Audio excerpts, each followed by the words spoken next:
And right now we are 2 minutes away from the end of the trading day. Romaine Bostick here alongside Katie Greifeld, taking you through to that closing bell with a global simulcast. It starts now. Carol Massar and Tim Stenovec joining us from the radio booth. Welcome to our audiences across all of our Bloomberg platforms, television, radio, as well as our partnership with YouTube. We're going to get this actually back on track here. We count you down to the closing bells with dynamism and context, because I'm told, Carol Massar, context changes everything. It totally does, totally does. Listen, it's all about that Fed decision tomorrow. You've got a market that's little changed here, a little bit higher on the NASDAQ 100, a little bit lower on the S&P 500. We're just waiting to see what we get. It's not really about the rate cut that's widely expected, pretty much baked in, but it's just about what maybe happens in 2026. Increasingly, Tim, we have folks saying maybe one more move next year. Maybe it doesn't happen till May. I mean, that's what I was going to say. Joyce Wong from American Century Investments, she was in our studio just about an hour ago, and she said, okay, tomorrow, all well and good, we know what's going to happen, but we think in 2026 there's just going to be one 25 basis point move from the Federal Reserve lower. Yeah, certainly. You're hearing more and more of that type of talk. It's interesting, though. You take a look at today's action, specifically volume falling off a cliff on the S&P 500, about 14% lower than the 30-day average. Certainly tells you that all eyes are on tomorrow for the Fed, but also we get some big tech earnings after the bell as well. Yeah, I think it's kind of interesting, too. It kind of got lost in the shuffle, but you get Oracle and I think Adobe tomorrow and Broadcom, I believe, the following day. And it gets to this idea here that as we hear more from these companies and how these companies in their commentary, to a large extent, has replaced a lot of the economic data, not just because of the government shutdown, but just because it's providing a little bit more clarity in terms of where the spend is, both on the business side as well as on the consumer side as well. Another day of that holding pattern as we get the closing bells here in New York with the Dow Jones Industrial Average leading most of the declines today, down about 0.4%. The S&P relatively unchanged, down about 6 points or 0.1%. The NASDAQ holding modest gains on the day, up by about 1 to 0.2%, depending on where you're looking at the composite or the NASDAQ 100. And your outperformer on the day was the Russell 2000, modestly speaking, only up about 0.2%. All right, so little moves there. Let's go back to the S&P 500, if I may. 215 names in that average, higher for the Tuesday trade. 286 to the downside. Katie, 2 unchanged. All right, let's take a look at the sector level. You had 6 sectors finish in the green, 5 in the red. The tech sector actually leading the way here on a points basis, only higher by about 0.2%, but we know it's very important.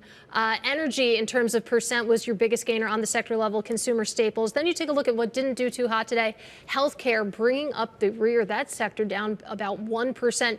Industrials and real estate also falling a bit today, Carol. All right, so let's get to some of the individual gainers in today's session. Got to talk about CVS Health. That one at its highs up more than 5%, finishing the day with about a gain of about 2.25%. Company raised its full-year profit forecast that earnings would rise in 2026, a sign of hope. As you know, it's not been an easy backdrop, certainly for this company, the retail environment, government scrutiny really across the healthcare industry. Keep in mind, too, that stock is up about 75% year to date. Going to go to Ares Management. At its highs, up 9.4%, finishing the day with a gain of about 7.3%.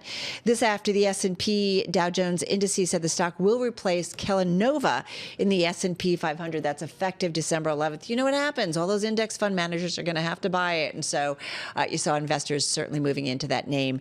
And for but this is, I got to just say, though, too, this is kind of interesting, also a surprise, this one. Yeah, definitely a surprise, but also the idea, I mean, we talk a lot about private investments, private equity, and private credit, and the idea that this is, to a certain extent, kind of a coming of age, if you will, of the industry writ large, to see a company like Ares basically rise, from 25 years ago of basically being nothing to now today, or at least in a couple of weeks, being in the S&P 500. Yeah, no, right. Yeah. Like quite a journey to see it. What goes in, what goes out really tells a story. And this tells a story. Well, actually, this is just something different I thought I'd throw in there. Mama's Creations, and the ticker is Mama. What? Yeah, exactly. I have never heard of this company. It's a $525 million, $552 million market cap company, so it's kind of small. Are they going into the S&P too? No. But they're up 28% in today's session. What does Mama create? It's like a bunch of brands. I'm not familiar with them. I don't know if you know them. I see you're really prepared for this here. Mama Mancini's, Crown One, Creative Salads, the Olive Branch. Yeah. Okay. Salads, soups, other foods. It's a national deli solutions company. Delicious. Yeah. Okay. Go Deli to their website. Solutions. Did you know that already, Romaine? What got into you? All right. The news. Can I get to it? Yes. Okay. Yes, you may. I said fiscal third quarter revenue grew 50% from the year ago period, fueled by the acquisition of Crown One Enterprises. So it's been acquiring companies and so. Bull market and deli meats. I know. Yeah. What could, yeah. Love me some deli Go meat. food. Don't. All right, let's talk a little bit about some stocks in the red today. Shares of JP Morgan Chase fell 4.7%. Marianne Lake, the CEO of Consumer and Community Banking, said the bank anticipates spending $105 billion next year. This was at an industry conference. She said that outlook surpassed analyst estimates and sent shares falling today. She said the biggest driver of the expected cost growth is, quote, volume and growth-related expenses. She pointed to strategic investments and the structural consequence of inflation. She said consumers and small businesses, though, look healthy, but the environment is a little bit more fragile with less capacity to weather incremental stress. Once again, shares of JP Morgan Chase falling 4.7%. Also, keep an eye on shares of Pfizer today. They dipped just in the 2 o'clock hour, sort of later in the session. This after Bloomberg News reported the FDA is investigating whether COVID-19 vaccines cause deaths in adults as part of a safety review that's broader than was previously known. A spokesperson said, quote, the FDA is doing a thorough investigation across multiple age groups of deaths potentially related to COVID vaccines. Shares of Pfizer falling today by 1.7%. For COVID vaccines? Yeah, COVID vaccines. What's the death rate from COVID?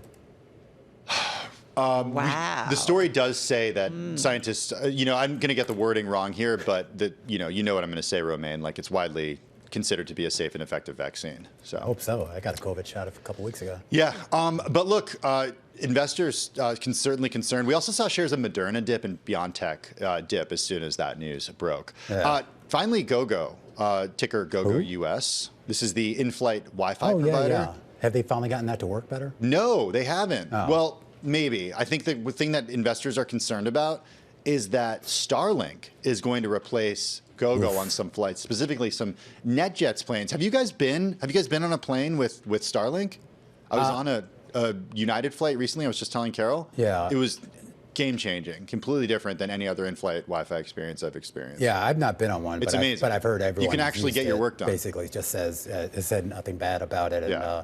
yeah, we had a big scoop on SpaceX a little bit. I earlier. did, yeah. It's today. IPO Yeah. coming next year. Yeah. It'll be $30 Potentially. billion. Potentially. Yeah, potentially. Yeah. Yeah, Eric Johnson's going to be joining us in just a minute. Oh, you got Eric Johnson. We Yeah. got Ed Lillo, but he was just on the telephone for some reason. We don't have we didn't even get the a camera technology out yet. of him. Let's check in on yields real quick here, too, because we talk about this march higher in yields into a Fed meeting where most people anticipate an actual rate cut. Keep in mind, on your 2-year yield, 7 of the past 10 sessions, including the past 4 straight, we've seen yields move higher. The 10-year, it's been even more extreme to that. And guys, I was going back, looking at every Fed meeting in recent history, trying to find the last time you saw a meaningful ramp up in rates into a meeting where everyone expected rate cuts. And honestly, I gave up after a few years, because it was just hard to really find anything to ratify that. Carol. All right, I want to go to GE Vernova because this stock is popping up about 4% in the after hours.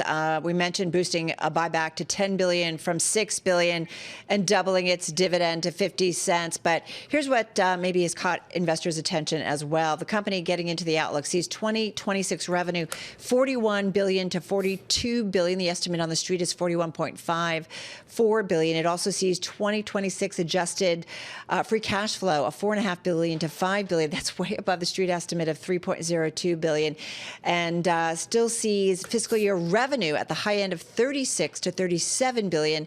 The street estimate is a little bit above that, $37.32 billion.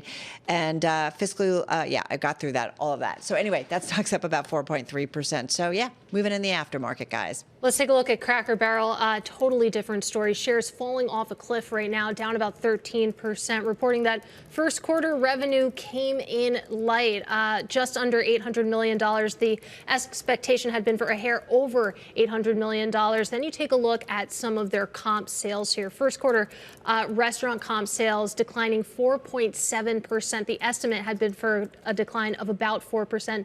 Their retail comp sales, because of course, Cracker Barrel has the cute store next to the actual restaurant, those declined 8.5%. The estimate had been for a decline of 6.5%. We've been keeping a close eye on this company after that midsummer logo snafu. They ended up reversing, but clearly still nursing some of the after effects. What was the snafu again? They changed the logo from their classic old-timey logo into Old-timer. Old-timey.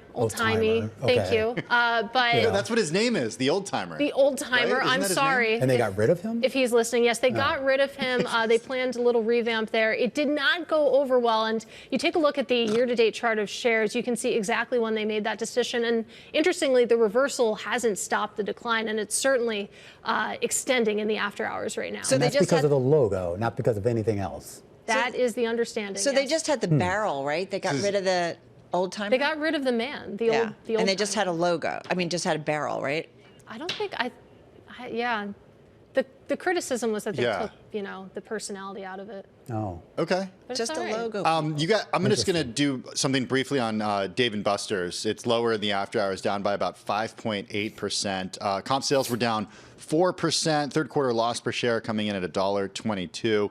Third quarter entertainment revenue coming in below estimates at $279.4 billion. Third quarter revenue coming in below estimates at $448 million. Dave & Buster's shares down about 5.4%. GameStop shares also down here after reporting its latest quarterly numbers. Sales growth, no growth. Net sales down about 4.6% on a year-over-year basis, and pretty much that's been the trend now for the last several quarters. A negative sign in terms of that revenue number. Of course, nothing really on the bottom line when it comes to profitability, and the shares for the meme stock, at least right now in the after-hours trade, down about 5%. Yep, on top of a 26% decline here in 2025 for GameStop.